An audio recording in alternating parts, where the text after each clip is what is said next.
You're listening to For Better and Worse with Jess and Rach.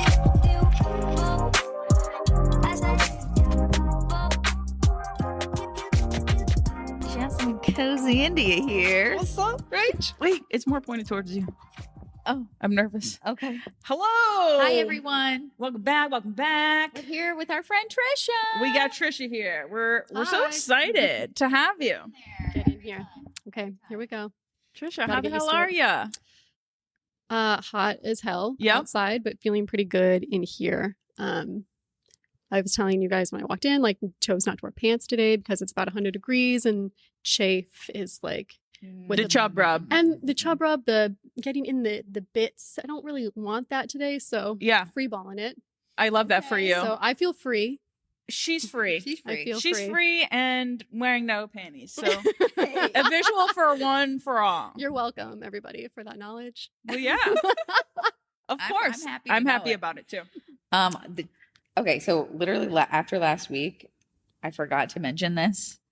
Jess has asked me because I went and I took more like engagement photos with Madison outside because I wanted some like photos outside. And Jess was like, "Oh, how'd they go?" But I was like, "Frick, I forgot to tell you. It was awful. It was terrible Why? because I brought my fucking dogs." Well, that was the whole point of the shoot was to bring the dogs Yeah, why would I think that was a good idea? because it's cute. What Jess, happened? I don't know if you were aware. I'm a photographer. I've been a wedding photographer for 7 years. Never once did I have a great time with the dog at an engagement session. Ever. Shut up. Ever. You are the one who says like, I'm fine with it as long as they bring a wrangler. Did you think I brought a wrangler? Do you think I brought someone to tend to my animals? No.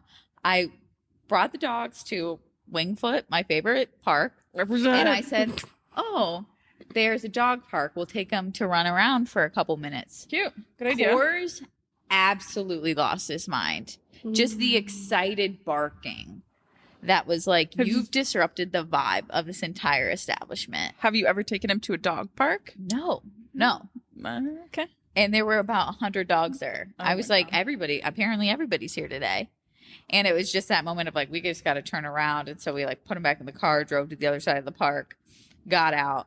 Oh my God, were these dogs out of their mind. Barley's always not been a great, she's good, but like, she's not a great photo taker. Yeah. She's not like Not sit photogenic. and like, I'm going to pay attention. Not like Roma. was. Right. No. My dog. My I'm That's sure Trisha's not. dog. Perfect. Is she like more like a squirrel, like looking off, trying to like run? Yeah. Yeah. Well, I mean, Josh had said, should we just take pictures with the dogs at the house?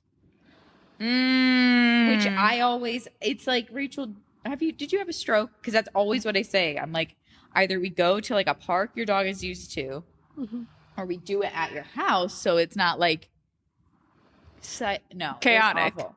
So, we spent like 5 minutes trying to get one photo with the dogs. We got kind of one photo. Wasn't great. Then I'm do like- the crouch down. You know, like lick their face, give them a kiss, like the chaotic ones. Oh. Well, I would love to No. see. And then, so we put them in the car because I'm like, screw these dogs. These dogs can sit in the car, no prob, normally. Like, I mean, not that I leave them in the car a lot, but like if I'm like running into CVS or whatever, they're fine. Coors was barking at the top of his lungs the entire time. I get hives. We're over in this field and From anxiety? yes, because people are staring at us like we're dog abusers. And I was like, they're fine. But Coors is like, hell no, I'm not. Oh my God. I'm gonna cause a scene. So in your photos, you have hives? Oh, I'm just uncomfortable. They're literally like, there are about 5 usable photographs from. There's one right Yeah, there. there's one. We got one. That was in my backyard because we had to go home. Oh, We had to go home because my dogs were. That's cute though. it's very cute. 1 of 5 because my face is like this. Just stressed as all get out. Yes. And could Coors like see you, and so was seeing you barking at you No. like, "Mom, let me out." He could not see me. He just knew. He I'm gonna just fuck was this like, up for Mom today. I'm having a fit. I'm sorry it was a terrible time for you. It was a terrible time for me. Dogs are stressful. They are stressful, and now my dogs were the 2 sour apples that ruined the whole bunch. No one can bring dogs anymore. Dogs are out. That's it. Hard Dogs are pass. out. Dogs are out. Creative code, you can't bring your dog. Dogs are out. You heard it here first. Capitalizing on that, dogs are in for Jess Cart photos, okay? Hey. No, they're not. I mean, I'm okay. Like, going to your house is great. Yeah. I actually did that for Yes. Trisha. Yeah. See, that makes sense. Yeah, because can you tell the story about how you found this dog? Yeah. Yeah. So, spring break 2021, Jason and I went to Florida. Jason's my husband, and Jess was there on my wedding day. And and we went to Florida. We were driving to the Everglades. We saw a dog standing in the street, and my husband and I are animal lovers, and so we were like, well, fuck, like we have to stop and like see if this, like, it was in the middle of nowhere, crocodile area, and we found her. All these things happened. Turns out she's pregnant. I knew she was pregnant, I could tell, but we ended up taking her home with us to Cleveland because it's like all kill shelters down there. 2 weeks later, she gave birth in our living room. Or I'm sorry, our dining room. Mhm. And so Jess came when they were a few months old, Mhm. when they were running around, and there were 7 of them, plus the mom, plus I remember other this, dogs. actually. I remember this. Yeah. Yeah, it Yeah. was so fun. and she took photos of all of them, and they were very, very cute. I look at those photos. They're my screensaver on my laptop. Those and my wedding photos, that's all I look at. Aw. That's Do you know like anyone who like got the other puppies? Yeah, we keep in touch with everybody. Aw. Does your dog get to see her babies ever? We didn't keep the mom, though. Oh. The mom went to my husband's aunt Okay. because she tried to kill my dog. When she got out of like mom mode Okay. and she turned more into like her wild stray dog self, she like went for my dog and got her by the neck, and I was Oh, like, I didn't know this is a that. hard pass for me. So Okay. Yeah. we're gonna send her to a home where she's the only dog, and she's happy there. Yeah. But we have our 2 dogs we came into the relationship with, and we kept 1 puppy. Cute. So Love that. it was great. It Yeah, was a that wild just ride. says so much about Trisha and Jason, though. Yeah. Like, I mean, not many people. I know people would like be like, "Oh, let me tend to this stray," but like, not many yeah. of them would take them home and then see Right. them Drive him back to Ohio. and Yeah. see them through a birth. You know, like Yeah. you Yeah. guys, Yeah. what did you like learned all about it? You've never No. breeded dogs or witnessed a We never dog did give birth anything like that before, so they just like were like, "All right, this is our life now." And it was. It was really, and that was your life for like 2 months, you know, Yeah. of like taking care of Mhm. those puppies by yourself. Yeah, lots of poop. Yeah. Oh my Lots of ER gosh. visits. Well, speaking of guys, so you know I came out as a real cat lover last episode, you know? Did and you get another cat? I did. I'm sick of you. But you know, so Are I you firmly kidding me? I firmly believe and I know that cats find you, okay? I'm here for it. My dad is driving down the road, minding his own business. King Larry, We love you know. And they see him and his friend Judy see this like little thing on the side of the road, and they're like, "Oh no, like must be hurt." Nope, just a little kitten sleeping on by the white line on the side of the road, just catching some Z's. And so my dad takes her home, and then Judy has like a bunch of dogs that are like cattle dogs, so they're just gonna kill that cat. And so Dad was like, would really like it if you could take the cat. I was like, okay. Do you have a choice? Let me see him. Her. Queenie. Calling her Queenie. Queenie. Oh, she's a Queenie. babe. How old? she's a You teensy. are the animal house. I You always know. have been and always will be. You can't tell Wait, me.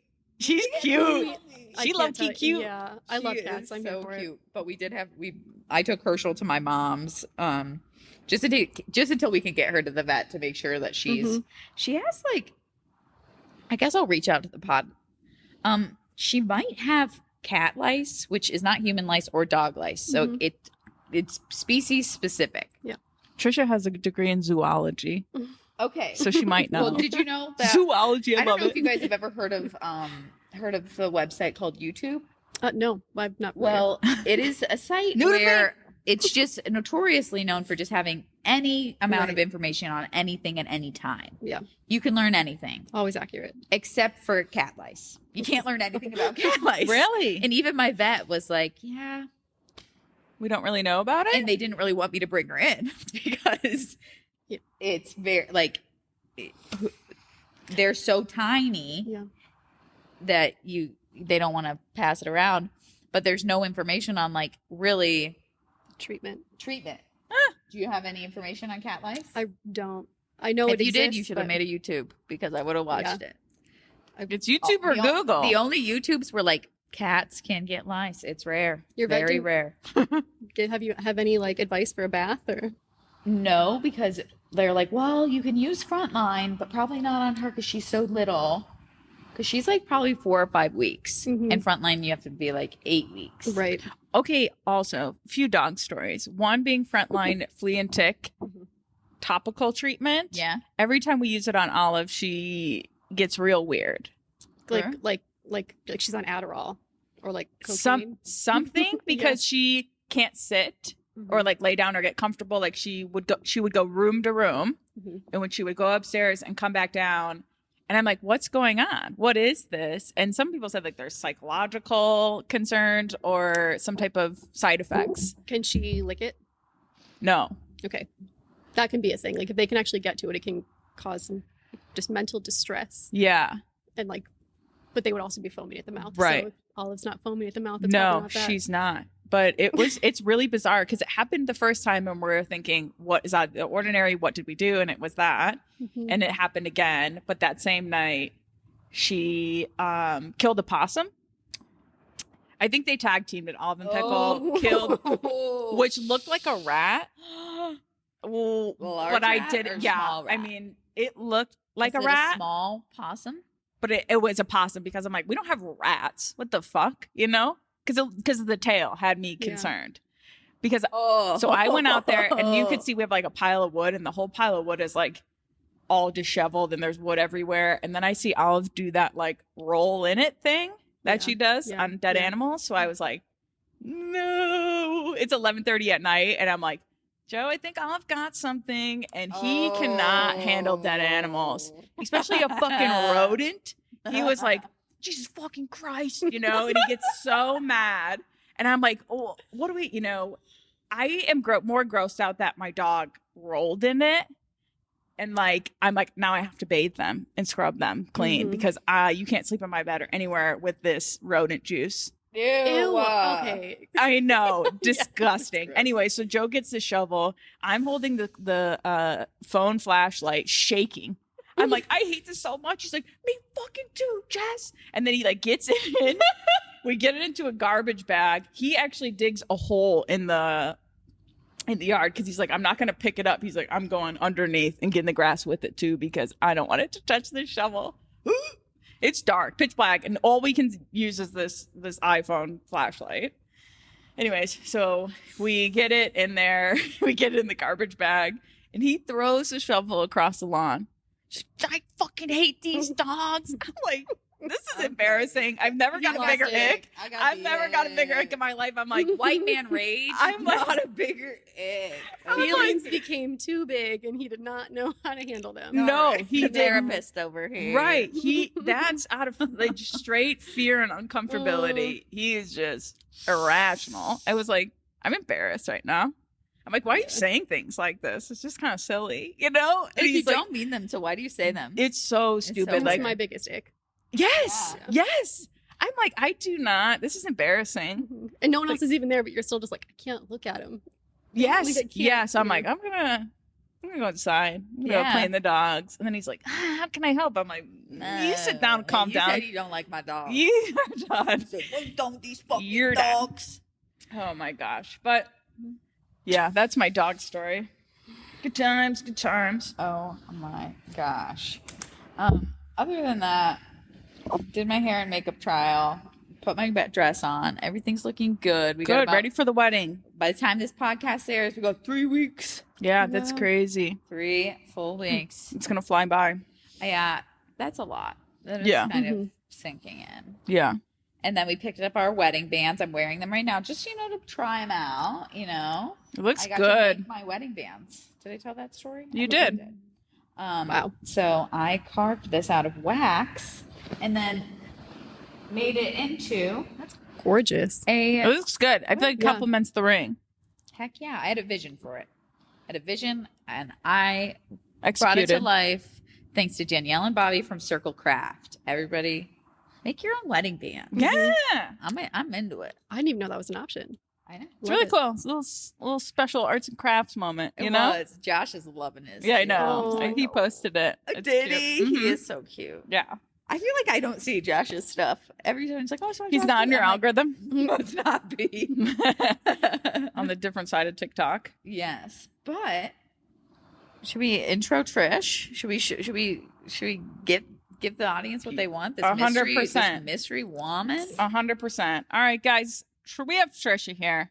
Okay. former bride of Jess Cart photos. Former bride. Amazing friend. Actually, we first met through yoga. Is how we first were introduced. And then we found out we have a bunch of mutual friends too. Really? Yeah. I found out at our wedding. I was like, you know Trish. You know Trish. It was kind of, or you know Jason. It was really cool. Mm-hmm. But anyways, we have her on the podcast today talking about her experience with working with the LGBTQ community as a licensed professional counselor. She has her master's of education in clinical mental health counseling, and we're excited to have her. We're going to talk all things mental health. We're going to gab about basically how to be an ally, and anything mental health. Any LGBTQ tips and tricks. Top tips of the dick. Tips of the dick for the LGBTQ. Yes. Yeah, that's what we're here That's to what do. this episode's about today. Mm-hmm. So first, I'm going to do, inspired by Brene Brown, we're going to do some rapid fire questions. So you're not going to think, you're just going to answer. First thing comes to mind. First thing that comes to mind, Okay. Trish edition. Trish edition. Cute. That's cute. Okay, rapid fire. Trisha, Yeah. do you think people can change? Yes. What do you wish you learned sooner? How to not intellectualize emotions. Mm. I'm over here loving how to intellectualize emotions. What's your last Google search? I don't know. Can I look it up? Yeah. Okay, let me see if I can get in here quick enough. I don't It's know. fine. It's fine. No press. No press. That's a really good question. Hopefully it's not something too embarrassing, but I mean, I guess we'll see. I would be embarrassed at all of mine. Yeah. Like very embarrassed. Yep. My Zillow was my last Okay, Google good. search. Fair. Very fair. Okay. What's your Enneagram? I don't know. Oh. Well, we'll tell you by the end of the episode. Yeah. All right, great. Finish this phrase. The way to my heart is Honesty. Best concert you ever been to? Best? God, that's hard. Not because it's the best music, but going to see Trevor Hall in high school was incredible because it was the first Ooh. time I went by myself Ooh. and I was vibing. Vibing. Straight up by yourself. Mhm. Never been to a concert alone, but I would love to. Loved it. Oh, especially Trevor Hall. Mhm. Spiritual experience, low key, right? Yeah. Yeah. Yeah. Sick. Okay. What's an ordinary moment in your life that gives you great joy? Seeing my nieces walk down the aisle at my wedding. That was a special moment. Mhm. I was happy to be a part of that. Yeah. What is something people often get wrong about you?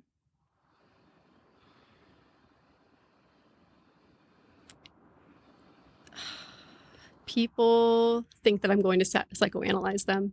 Mm-hmm. And like, that's the last thing I want to do. When Yeah. I meet people. Interesting. That's my work. I don't We'll want to. get into that because I want to know what it's like to be someone with the knowledge and then have to do that in everyday life with people, you know? Yeah. We'll get into it. Yeah. This is also from Brene Brown's podcast, so I'm not stealing it. You're called to do something really brave and scary, but your fear is real and it's stuck in your throat. What's the first thing you do? I call my therapist. Yes. Perfect. Great answer.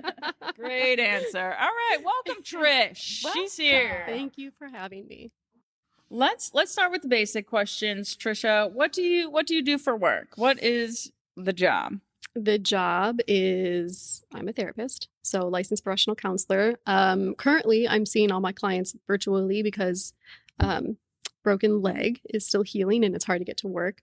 But I basically connect with people for a living and help them feel comfortable and safe to share their life experiences, their fears, their worries, their hopes, their dreams, and just walk alongside them as they kind of discover themselves in a safe place.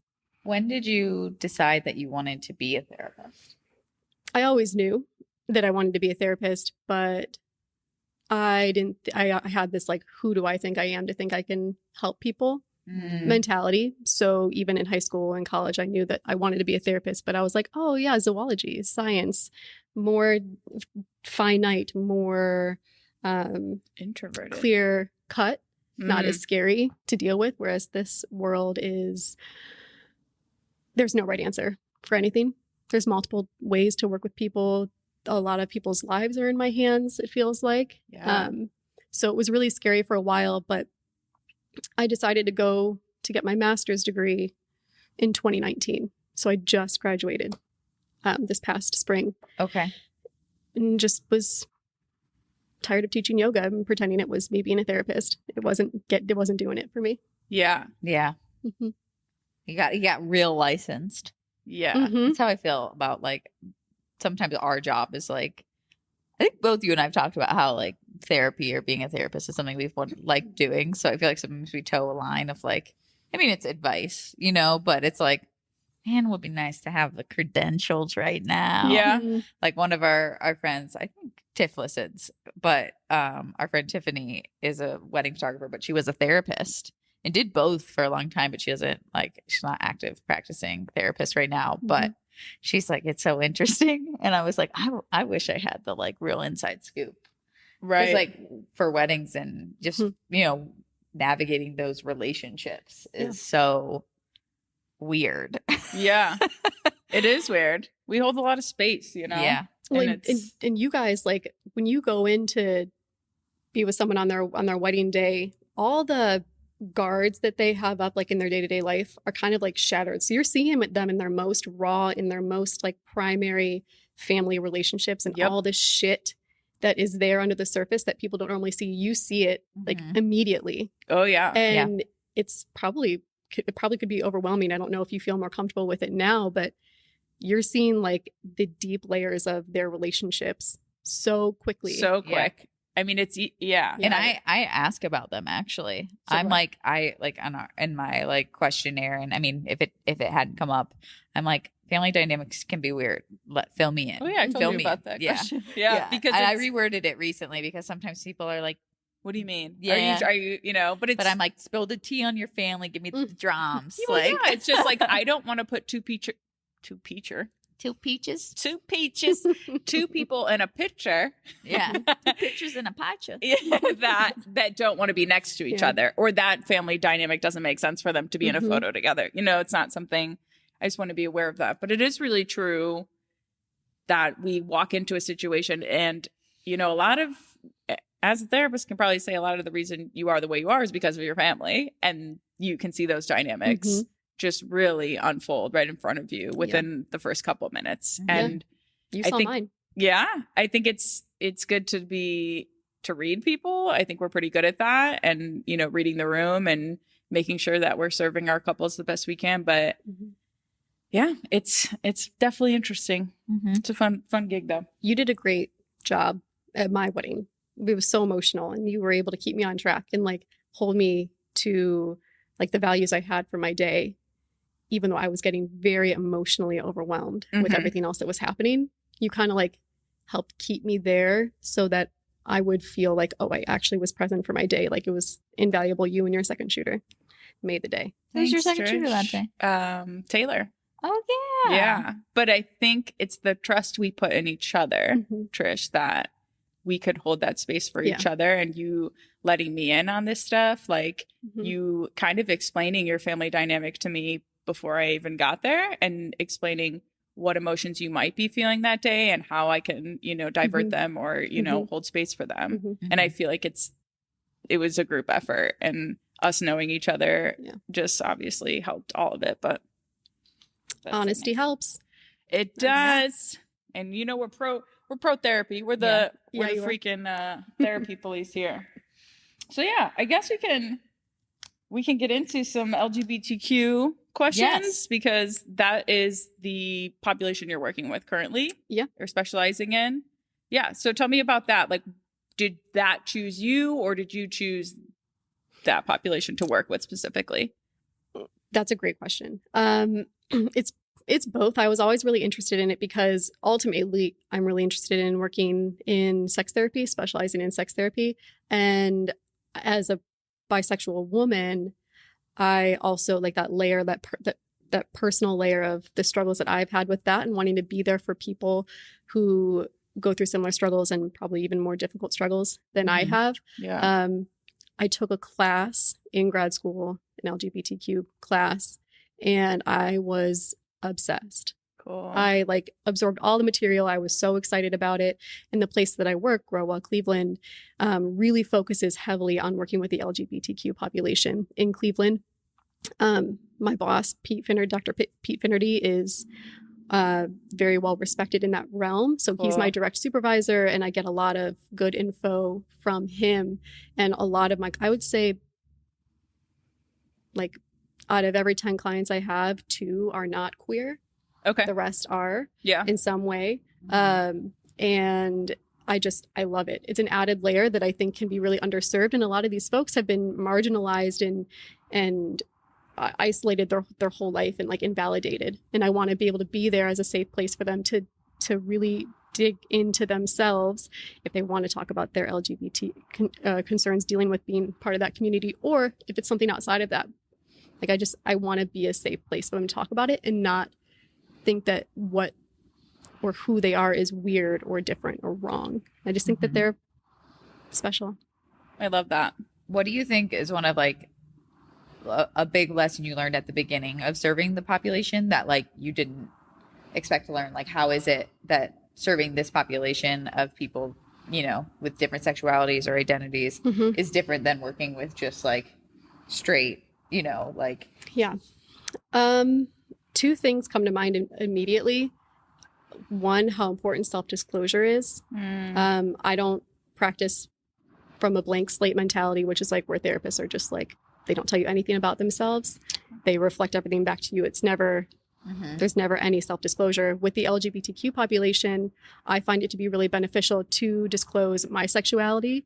And that kind of like, it pops that bubble of discomfort in a way that's like, okay, like she gets me at least somewhat, or like she understands what it's like.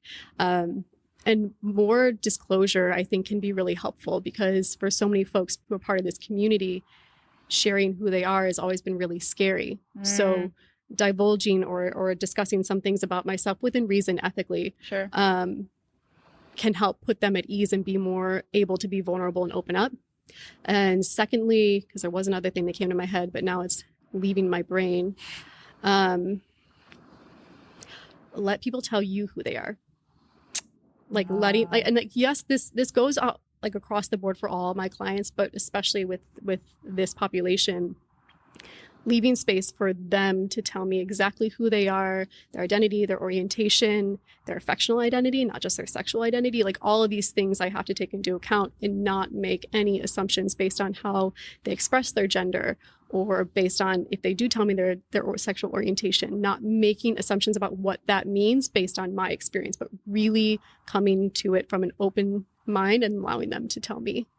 Makes a big difference. Awesome, Trish. I really respect that approach of self-disclosure a little bit, like you said, within ethical reasons, but sometimes it is hard when you're just talking to someone who's not giving back, like they're giving back great advice or they're giving back very knowledgeable things, but there's something about that transparency and that openness of back and forth conversation of, yes, I relate to you, or yes, I can understand where you're coming from because XYZ, I think is really powerful. And I really like that because I feel like my therapist now, like doesn't self-disclose, which is fine. I feel like it works for me, but it could be more beneficial if she did kind of give me more insight, because just me being a people person is interested, you know? Yeah. I feel like that must be, for some therapists, a means of like saving energy. Like I had a therapist that I really liked that was the first therapist I ever had that was truly, truly like blank slate. Like I didn't know she was pregnant until she went on maternity leave. Like I had no clue.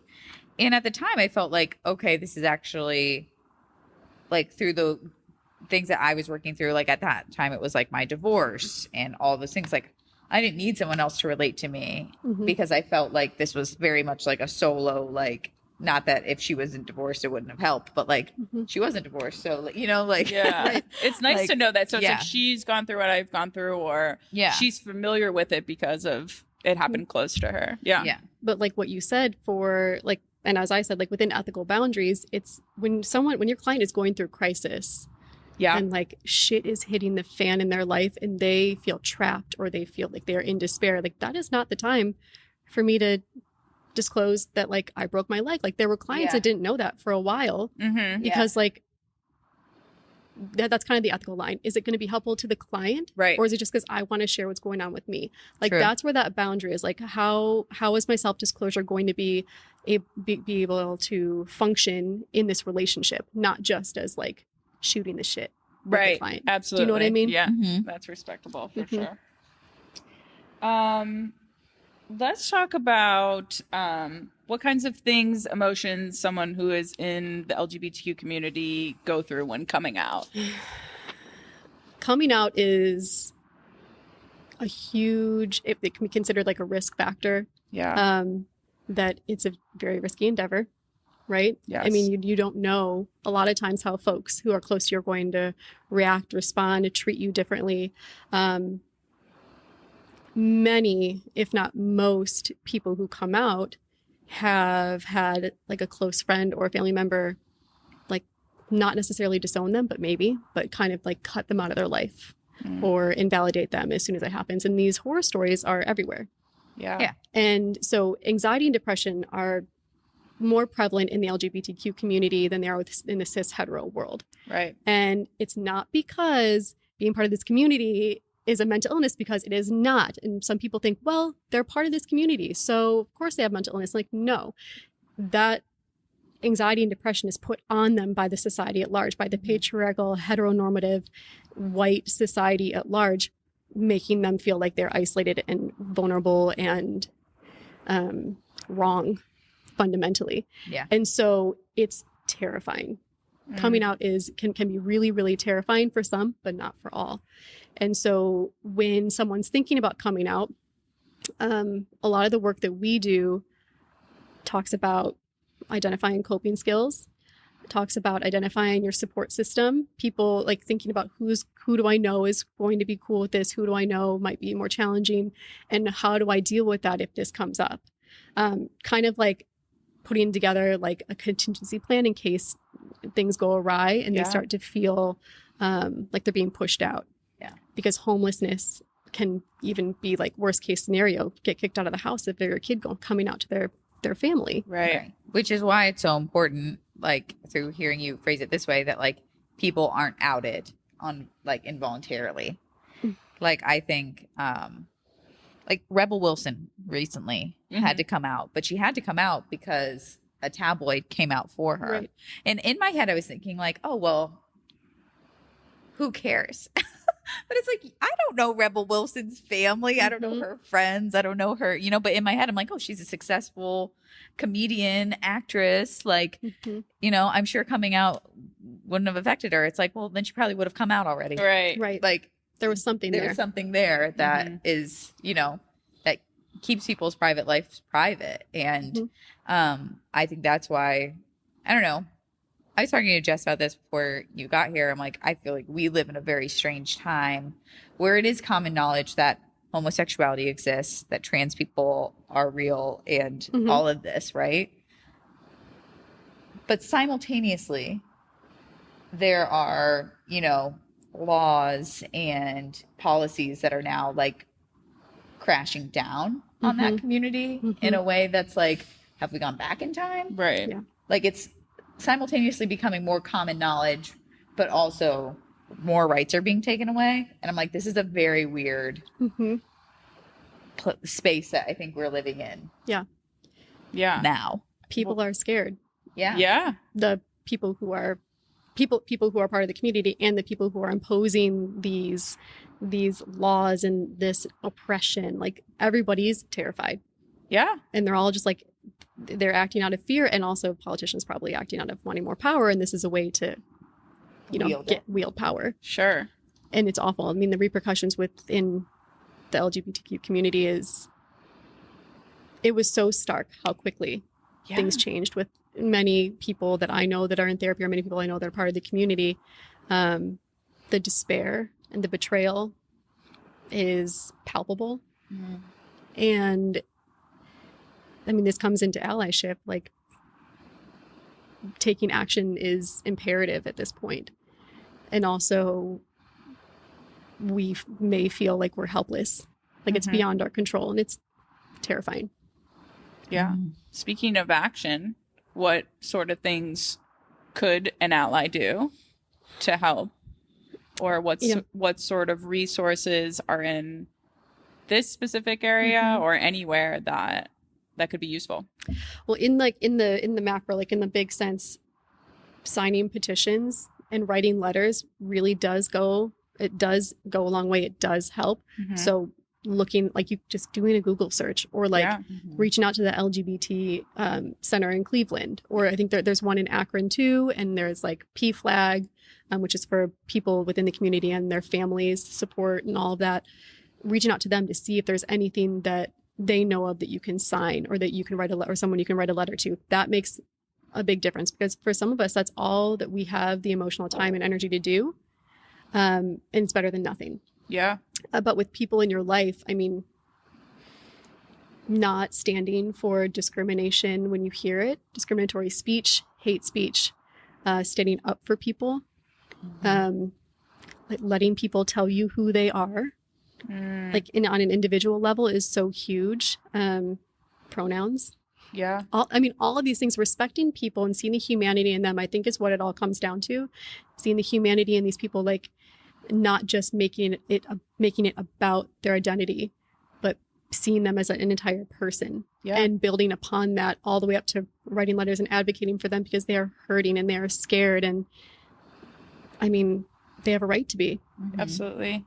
Yeah. I think it's not as difficult as some people make it out to be when you think that you're just talking to another human. Like, if you have questions, ask about gender identity or how pronouns, if you're confused by that, just ask. It's like they'll gladly talk to you about it. Yeah. You can ask the individual about their pronouns, about how they identify, but don't make them do all the work. Yeah. So I'm glad you said that, because it brought this other point to my mind. A huge aspect of this is do your own research.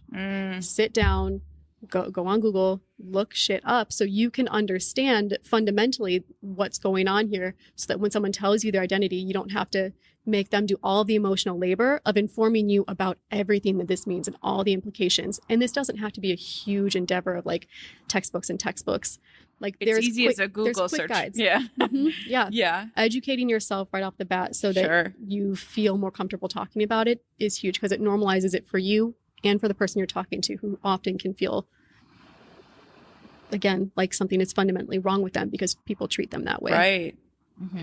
That's a good point. Yeah. Here's another question. What have been some of the most exciting or rewarding changes you have seen in support for LGBTQ community, and what do you hope to see for the future? Oh, man. I mean, that goes back so far. Yeah. Like decades and decades, right? I mean, of course, like the right to marry was huge. What was that, 2013? We were like in college. 2012. Yeah.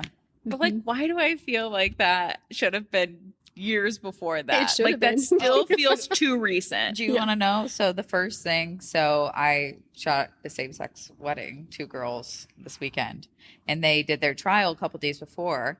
They walk into their trial run. The first thing the makeup artist says to them is, "Can you believe this used to be illegal?" Right. And the girls were like, "Yeah, we were like in college. We were like graduated from college. We're very aware." Yeah. We were aware. We've been aware since matter. we came out. About our schooling. Yeah. Yep. Crazy. The things that people say and like, oh yeah, is wild. And I think, like, I don't know, maybe this is just me and how I was raised, but like, I think a lot of the time an excuse people give, like, the ignorant people in their lives is like they mean well, or they're trying, or, you know, like,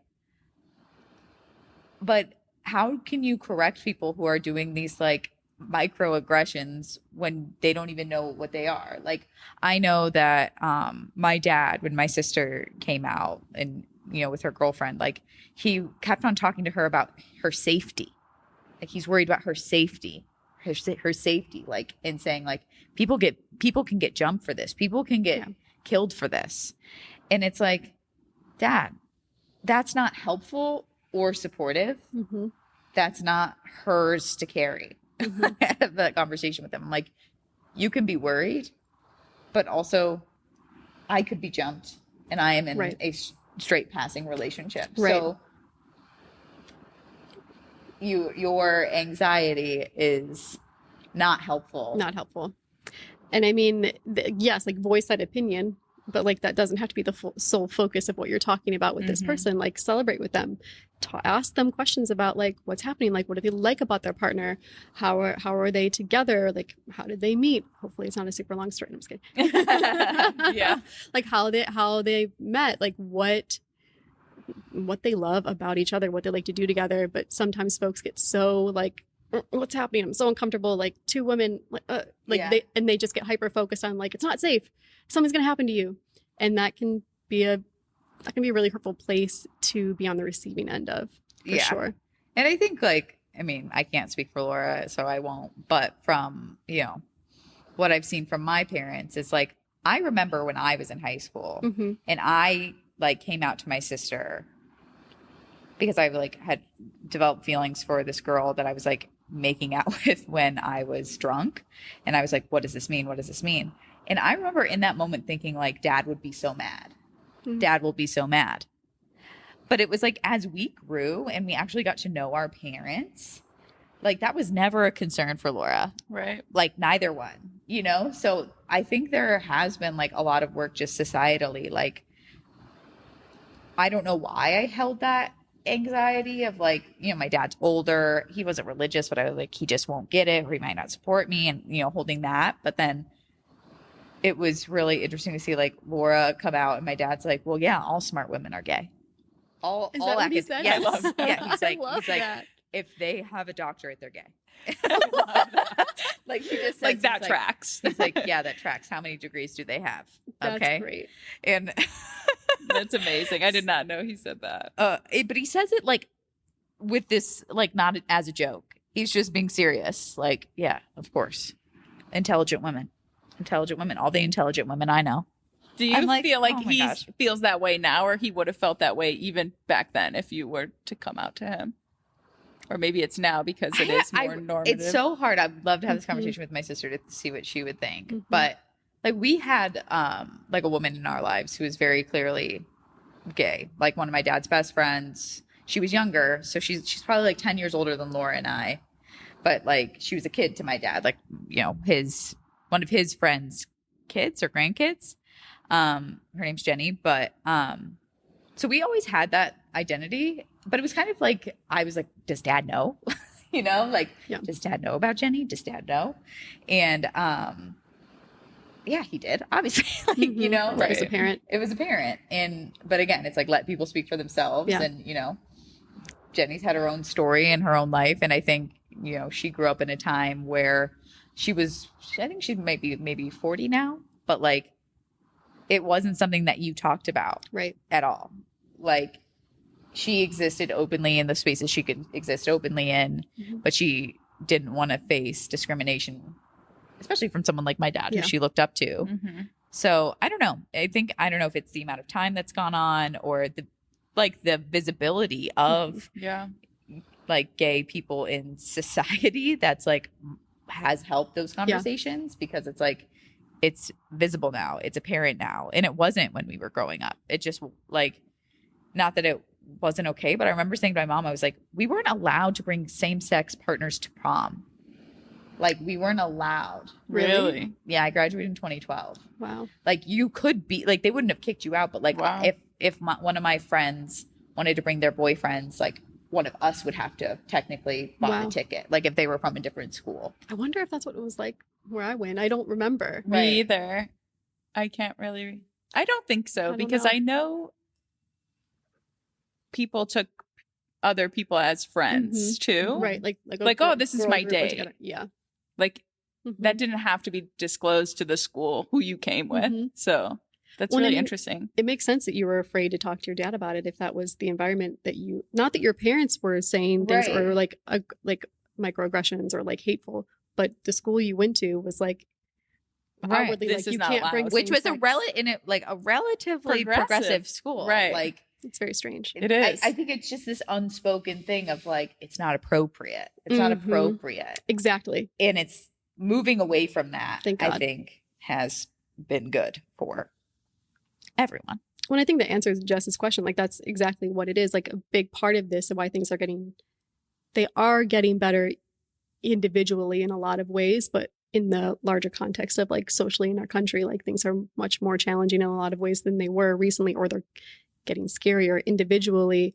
People are being able to like make connections and be more open without as much fear of physical, mental, emotional harm because it's much more normalized. I mean, that new Netflix show that just came out, Yeah. First Kill, Yeah. a lesbian vampire and, Okay. Yeah. and a monster hunter like fall in love, and I'm like, here we go. And it's an interracial couple, and I'm like, Right. yes, I watched it. I was like, I'm here for this. Yeah. I mean, like it. I wouldn't say that I liked it because it's like for younger folks. Like But I was like, adult, on YA. principle, I'm going to watch this, and Netflix Yeah. is going to see that I was streaming this and I'm supporting this type of content. Yeah. You're like, I will watch just so the numbers go Yeah, up on yes, this. Yes. exactly. Yeah. But I mean, it's definitely Allyship. Allyship. Watch the stuff. It is good though, but I feel like that's more. Shoot, I can't remember the name of this Netflix doc. It's my sister. She's gonna kill me. She told me to watch this British gay couple. It was so good, but it's definitely just represented in pop culture a lot more, which is awesome to see. AKA allyship, but Yeah. love to see it. It's all good. It makes a difference. And I think like while we're talking just like about like media content, Mm-hmm. Schitt's Creek was truly like The first wine of it- reference, Oh, yeah. that wine reference is great. I'll never so forget.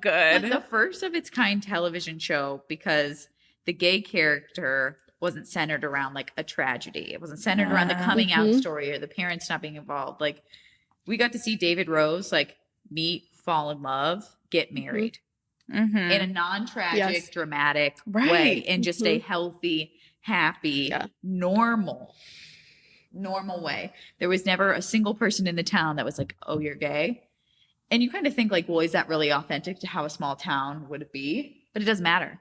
We are manifesting Yes. normal life. And I even see that more with like watching the Fantastic Beasts Mhm. like series, which is set in like, you know, the 30s Mm. and having like a very like mixed race cast. And it's Mhm. like, I know this is fantasy.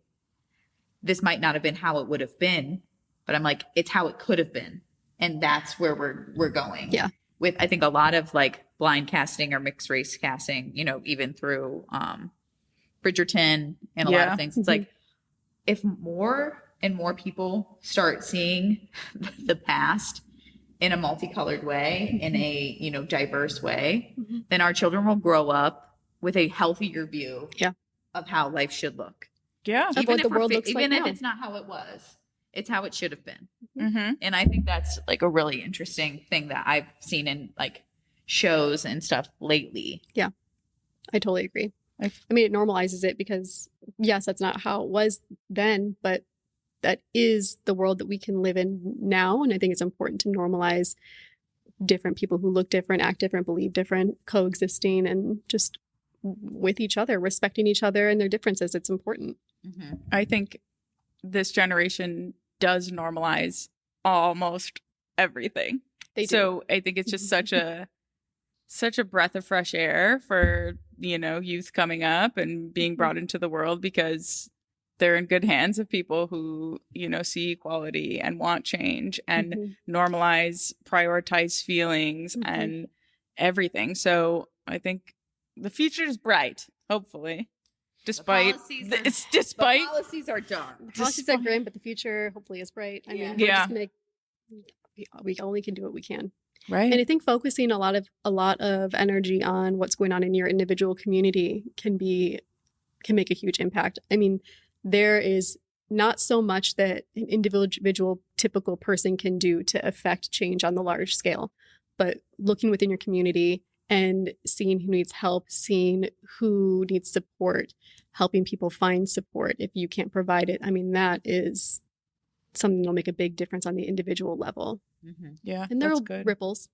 Right. Ripples. But that's good, you know, because you can feel kind of helpless. Like what I do as just me won't help, you know, but if you can bring that to a smaller scale, you can make a bigger change. So that's important to know. And it's good for your own mental health to not take on the world. Right. You got to balance it. You have to think about yourself too and what's actually achievable for you and not always put other people first all the time. Yeah. It's a balance. Just a question for you, Trish. How do you prioritize mental health being a therapist? How does that work for you? You see therapy? You did say call your therapist in your question. I love my therapist. I have a therapist. I see her every week. I prioritize my mental health a lot.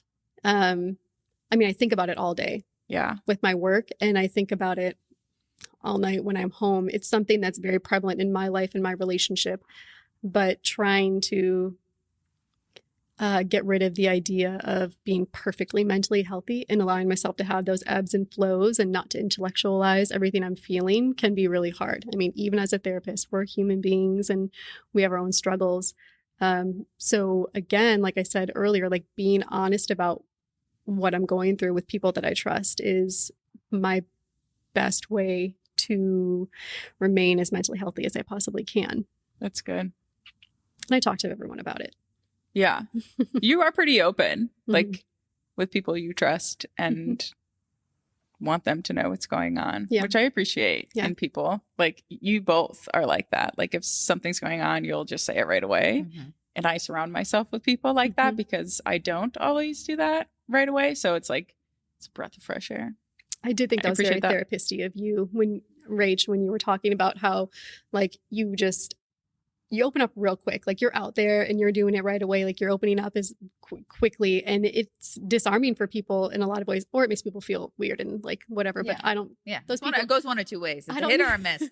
But she doesn't surround herself with people who don't want to hear it. Exactly, and neither do I. It's like, okay, you're like, that's not your vibe. Like that's cool. We don't need to have this like intimate relationship. But people who are open to it, I'm like, oh, you're my people. Yeah. Like let's have a dialogue about. What did you say the other day? You're like, Jess, I don't do surface level. Because we were talking about a mutual person that we both know, and I'm like, I really don't mind. It's just surface level. And she goes, there's the problem. That's the thing, I don't do surface level. Like, it's funny. I have some friends that are like in the photography box, right? Like we have fun more together, but we literally don't have any other overlap. But I like them as people, and I would be friends with them if like we lived near each other, if we had more mutual friends or, you know, like whatever. But yeah, I cannot have surface level friendships. Because I don't consider it a friendship. Like there are plenty of people, like I call them friend for lack of a better word, but it's like, you don't know me and I don't know you because we can't get there. We can't have those conversations. Right. So it's like, we're acquaintances, we're friendly, but like, it's not a friendship. And I don't know. I think I've been pretty much like this my whole life. And like, here I am, here's my, like all of the things. And if that's not for you, then I need to like, and it's like, it's this, like, I need to know it as soon as I can possibly know it. I need to know if we are going to be friends as soon as humanly possible so I can move on. Welcome to anxiety. Yeah. I have the same thing. I do the same thing. Yeah. I just can't live in the limbo. No. Sometimes I'll dump it out. Like I love deep relationships. I want to get there quick. But if it's not reciprocated the way I want it to be, it's like, oh God, this is off. Yeah. I'm like, I don't like this. And I'll never try again. And now, and I'll never go there again. Yep. I'm immediately embarrassed for myself. Like you gave yourself the ick. I'm embarrassed and I am leaving with anxiety that hangxiety. Like you just spoke too much you know, like after you spill your guts out when you're drunk. Yep. I feel that way sometimes when I'm not drunk. If I'm just doing it to people who it's not reciprocated, it's just tough. And it's sometimes hard to read that because you want to get to that deep level Mhm. or you want that level of intimacy within a friendship, but sometimes it's just not there. Yeah. Mm-mm. So It's my biggest struggle. With, yeah, with making friends is that whole thing, that anxiety, just getting in my car and being like, oh my God, I embarrassed myself. I talk too much. I asked them too many questions about themselves. Like I dug too deep. And yeah. which is why I'm a great therapist. One of the reasons that I'm good at that. Because Yeah. usually people are wanting to open up when they come to therapy. But as a human in the world, it can be hard because I like to get to know the core of a person. Pretty Yeah. Do you fear that people think that of you because of you being a therapist? Like you're being too therapist-y Maybe around now, them? but I've only been a therapist or in school for this Yeah. for a few years. I've always been this way, just like Rach Yeah. said. So maybe it's compounded on that now, but it Yeah. wasn't about that before. Well, I find Yeah. it refreshing, Trish. And Great. I find you really easy to get along with. So You must You're like my people people. like us. you guys are my people. Good. Love it. I always find that like my hardest friendships or like relationships with people are like with people that I have to like hold my tongue. I think we've talked about it before. It's like if there's something off, or maybe I was talking about this with Madison. It's like if there's something that's off limits, hmm like something that we don't talk about, it's like, how are we friends? I'm like, I don't understand that. Like, yeah, I think it was Madison about one of her friends that like, believes something different politically. And I'm like, so you just don't talk about it? What if it's relevant? My conflictating self is like, yeah, we definitely don't talk about it. Like, Yeah. we 100% don't Madison talk both. about it. And you're like, we have to talk about it. It's like at the tip of your tongue. But I love, yeah, it's like, but also, I think the misconception is like that I like conflict. I really don't like conflict. So I literally weed my garden and my community. So I have to deal with as little conflict as possible. If you believe some horrible things about the world, we will not be friends and you will not be in my community Mhm. because I don't care to keep people around that I have to keep like, if it's going to bother me. yeah. Like if- censor yourself. yeah. Oh God. Yeah. And I don't do well with that. Yeah. I don't do well with the censorship. Mm-mm. Which is why, like, honestly, it's hard for me to like have a relationship with my grandma. Yep. Because it's like I do have to. She's like the one person that we have to censor ourselves with. We say it's for her sake or whatever. And there are certain things like my sister coming out, all those things that we have those hard conversations. Yeah. That shouldn't be hard conversations. But it is this awkwardness of like I'm never going to be close to you because I can't talk to you.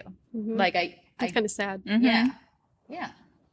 But it is, it's like been that way forever with her. But she is that one family member that I'm like, or the one relationship I have that I'm like, this is surface level. Yeah. And it's soul sucking to me. Yeah. And I feel like it shouldn't be like she's my grandmother. But it is. It's a soul sucking relationship. Well, you just don't see the world the same. Yeah. Right. And having to accept that relationship as it is just, it goes against your nature and Yeah. all of your like intrinsic drives, Right. Yeah. which I think is really special that you are like that you're able to draw those boundaries really strong with a lot of people, but like there might be implications of drawing those boundaries with your grandmother that you're not willing to make those sacrifices for the Yeah. good of the whole, like the system, the Right. family system. Like, and that's where it gets really sticky with all these types of conversations is like balancing advocacy and allyship with maintaining relationships that are important to you so that like towing that line is really, really hard. Yeah. Like making yourself known, your beliefs known, I think is important. And maybe if we both can state our beliefs and be like, okay, we're never going to agree, but we both prioritize this family. And so we are going to Make it work. we're going to disagree and we're not going to connect on that level. But for the good of the whole, we might have to just Right. have a relationship with each other in whatever extent it can be. And that's really hard. Yeah. I mean, I could imagine, there's not, your whole family is may not agree with Mm-mm. what's going on and the changes you make in your life. Mm-hmm. And that has to be really tough. Yeah. Like you said, instinctually, we want our family, we want to be loved, we want to be Mhm. Accepted. accepted. We want all of that. So I think that makes things really difficult. Mm-hmm. Speaking of that, family acceptance, is that something that you work with, like with family at all in regards to coming out or acceptance in the family? With Not LGBT? in the sense of I haven't worked with families Yeah. yet. I probably will. Is that a service that's like available? Like, Mhm. yeah. Family. Yeah. Oh yeah. Yep. Marriage and family. So I have my licensed professional counselor like degree in clinical mental health counseling, blah, blah, blah. Marriage and family counseling, I mean, I could still do family counseling, but marriage and family counseling is another type of what I do. And so that's something that people can look for if they need that service. Yeah. But I do work with like youth who are considering coming out and like trying to strategize and work through some of those emotions prior to doing that so that they feel safe. But I could and I would. Yeah. Yeah. Do you think, what are your like 3 tips of the dick for like coming out? Like if you could give 3 tips about coming out. Sorry. And receiving that information, like as a family friend. 3 tips of the dick for being the person who's coming out.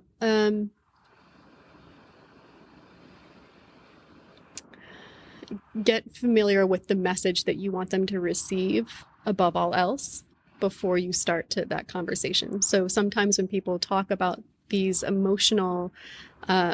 of emotional things, they get overwhelmed and like word vomit, and it like goes like, it just like excuse me, it splatters. It happens all the time, I'm sure. Yeah. So get familiar with the message that you want to get across prior to having that conversation. That's 1. 2, really identify some coping skills to help regulate your emotions in the moment. So like breathing techniques or a mantra, or like if you have like a fidget spinner on your finger that can help soothe you as you're having this conversation before, during, after. And 3rd, try to find a support system that you can lean on if things go awry, or whether it's someone that you know will accept you, or whether it's like the Trevor Project's hotline, which the Trevor Project specializes. It's a organization that specializes in preventing suicide in LGBTQ youth, or just any hotline along those lines could be helpful. Having something on hand to turn to if things don't go well, or if things do go well. Yeah. Make sure you have a before, during, and after plan, I think is really important to get yourself regulated and centered in order to be mindful and aware in the moment. Yeah. Remind yourself like you're in control. Yeah. Like, these are the things you have control over. And for the person receiving, that's really tough because I haven't worked with anybody on this other end yet, but I can conceptualize it, I think.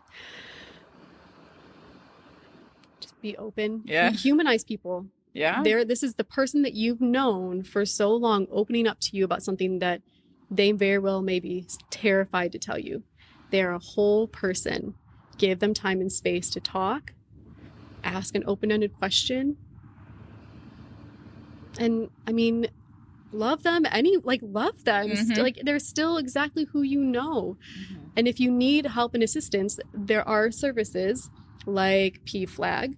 And I know that CASE, I think, has a support group for family members of trans folks, so that you can find someone to talk to lean on as you work through what you're thinking, what you're feeling in regards to someone that you know or love coming out to you. And if you have any conflicting thoughts, like just try. Yeah, it's not the person's job. Trish. It's not your family member job or friend's job to make you feel better about the situation. Yeah.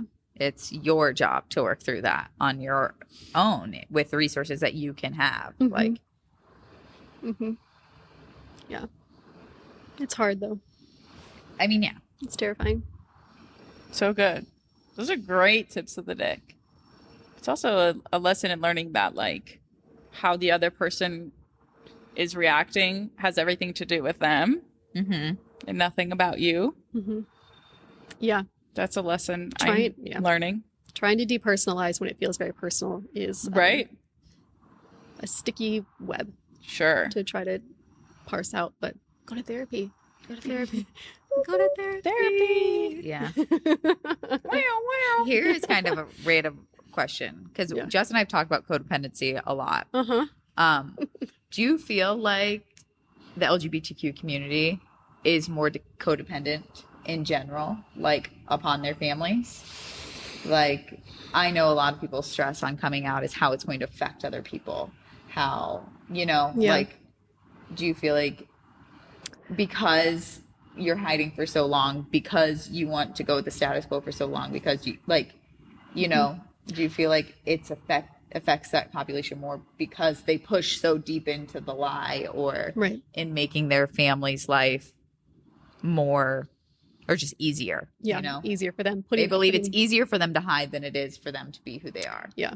I don't know if I would say it's codependency is more prevalent in the LGBTQ population, but I would say that what you're saying is very accurate in that is exactly what happens a lot of the time. People are so preoccupied with keeping the peace and try not to upset anybody and trying to not be rejected and hiding that the concern over trying to appease everybody around you can be very prevalent, and it can be debilitating in a lot of ways, and it can stop people from coming out, absolutely, or make it that much more terrifying. But I mean, I see codependency left and right, like it's everywhere. It's just for like a multitude of reasons. It's like people's second personality trait, I think. Just like codependency is always every there. fucking where. I am reading Codependency No More. There's a workbook to go along with it as well, if you want that. I'll order that on Amazon after I leave. I do hear, or I'm listening to it on audiobook, and I hear her saying activity, and I'll just like brainstorm in my head. I'm like, got it down. Like, name a time. I'm like, okay, I'll name a few for you. No, but hell yeah, Trish killed it. He did. Oh, thank you. I was very nervous, so I'm glad that you couldn't tell. Is We there had good anything else rapport. you wanted to say for sure on the pod that we didn't ask the right questions Or that you were able to touch. get across? Yeah. No, not necessarily. I will say that, if you're looking to find a mental health professional, that is something that I wanted to say. Can I go through that real quick? Yes, absolutely. Please I'm going do. to reference my notes so I don't get them messed up. Oh, gosh, I'm so sorry. It's about your okay. microphone. Rachel's Okay. editing. So one, like, what are you looking for? Like, really sit down and think about it. Do you want your therapist to share an identity with you? Like, do you want them also to be part of the queer community? Do you want them... Well, that's just the main one for this conversation, at least. And if your mental health issues are rooted in being part of the LGBTQ community, making sure that like Psych Today is a really great website you can go to look and like search for a therapist in your area. You can go on there and see if that's part of their specializations. If you scroll down to the bottom, working with the queer community, queer affirming techniques is oftentimes what you'll see. And if you're trans and looking for a clinician to write a letter, basically, that says that you're cleared for surgery if you want to have top or bottom surgery, which not a lot of trans people do. Actually, it's like, well, no, I wouldn't say not a lot, but there's many who don't. That's a misconception. Make sure you do your research to ensure that you do have a provider who knows how to do that and who knows how to navigate that legal process. And if you don't know, and if you're not sure when you start, always ask your therapist. Like, comes to the next point. Like, if you come to your first session, it's kind of like a consultation. You can say like, my identity is this, or I'm wanting this. What's your experience with this? Do you feel competent in this area? And if not, do you know someone who does? A therapist would much rather you have that come out right off the bat and be honest with them, because all therapists want to do is help you. And if you're codependent, that's probably really hard to do because you feel like you're going to let someone down, but do it. Be honest about what you need. And I know that's really challenging, but that's true. If your therapist has conversion therapy on their Psych Today profile, or if they're known for that, don't go to them. Steer clear. That is awful, and it'll hurt you more. And I mean, the LGBT Community Center of Greater Cleveland is a great resource just to get you started. They have so many resources there that you can just find people in your community. PFLAG, there's one in Akron, I believe there's one in Cleveland, and the Trevor Project. If you ever have any suicidal ideation or intent, and you're part of this community, that's a great resource. You can call them. You can Google their phone number. I don't have it in front of me. But those are my main things that I wanted to get out there. Good. So good. Such great resources. Plans of action. Mm-hmm. Tips of the dick. Tips of the dick. Well, It was a success, Yeah. Trish. Thank you so much for having me. Thank This you. was really Thank fun. you for being here. You're Yeah. wonderful. Thank you for Thank you for coming on last minute. yeah, so last minute. But Jess thank put you out for the being. SOS yesterday. I was like, SOS, Trish. Well, I heard it on the pod last week, and I was like, okay, I'm going to be expecting a call. Oh my gosh. Not less than 24-hour notice, but we made it work. But seriously, We thank did. you. Yeah. Thank you for being you. Thank you for your work. Thank you for continuously affirming and helping a community that desperately needs you Yeah. Yes. and more people like you. Yes. Thank you. And thanks for listening to our podcast. Yes. Every day. Well, every Friday at least. Love it. First thing in the morning. And take my shower. You guys are there with me. Oh my God, I love that. I love that we're a part of your hygienic routine. My Friday shower, you're there. Yes. Amazing. Okay, guys. Trisha's gone. We loved her. What a good app. Wasn't it? It was. I mean, I feel like everything just really flowed. Very informative too. She's so knowledgeable. She's so easy to talk to, like a therapist. right. Yeah. She's good at what she does, some would say. She really was. But we wanted to pop on here to do our, normal awkward outro. But we have to break some news. Breaking news. Breaking news, guys. Jess and Rach are taking a break. Taking a break. And it's not a break like we've done before. You have Laura Roche to thank for that. So next week will actually be our last episode. And then we're going to move to like end of month recaps. So last episode of season 2. Yeah, last episode of season 2. And then we will do monthly episodes. Just So- one episode a month. Not sure which day of the month. We'll figure that out later. And probably you still guys- keep up like the last Friday of the month, probably. Cool. Just stick with us. We're figuring this out. Yeah. Honestly, guys, true transparency. It's really hard to manage keeping up with the podcast as well as owning our own businesses and Mhm. making sure that we're putting forth effort, like 100% effort into everything Yeah. and including our interpersonal relationships with friends and family. So we just feel it's in our best interest to kind of scale back on this Yeah. and see where this takes us. I think it's a good move. And I know you guys will support us and we will miss you very much. But we will give you monthly recaps and we promise the content will be fire. Yes. But that allows us to really put more thought into each episode and bringing you guys the best of us every month instead of half of us every week or a portion of us every week. So that's it. That's and we love you guys so much. We love the support that you guys have given us thus far. Am I saying my goodbyes? Yeah. This I'm is just it. getting No, emotional. I know. I know, is. it just sucks because it's like, Well, we've talked about this before, and it's really the like prioritizing like what pays our bills is the unfortunate part of like, and granted, like we could make a little bit of money doing the podcast if we like really tried. But then like that comes with the whole legal aspect of like making it a business and getting the accounts. And it's like, that's a whole task. That's like a whole ass task. Like Jess and I signing partnership agreements and contracts. And like, it's just, I feel like we've been in a limbo for a year and a half about everything. And we just need to take the time to like figure it out, because the last break we took was like a logistical break. Like we literally like looked at our schedule and we were like, we're not going to be here for 6 weeks. And so it was like 6 weeks we were really busy, and then we like got back and we were just like, okay, now it's time to podcast again. And it wasn't like a break. So we're hoping this is an actual like break of like rejuvenation, new ideas, where we want this podcast to go and in what direction. I think it'll be good overall. So yeah. So thank you for listening. We'll see you next week. And I'm Rach. And I'm Jess. And we're out. Bye.